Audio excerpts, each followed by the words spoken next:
Halløj, det er Mathias, og i dag der vil vi starte en let's play.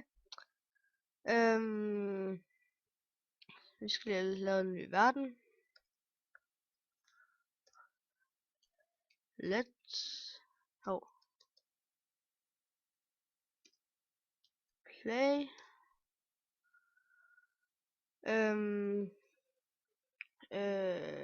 Det er fint. Sådan der. Så går vi i gang. Undskyld, jeg er sådan lidt forkølet. Eller det har jeg været. Det er sådan ved at være gået over. Nå, lad os se. Hvor er det vi starter? Nej, ikke Jungle Biome.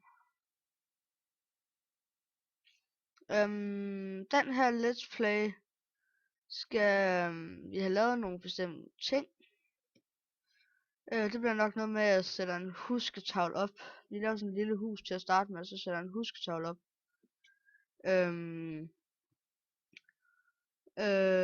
Det hele det de her let's plays kommer cirka til at tage 12 minutter stykket.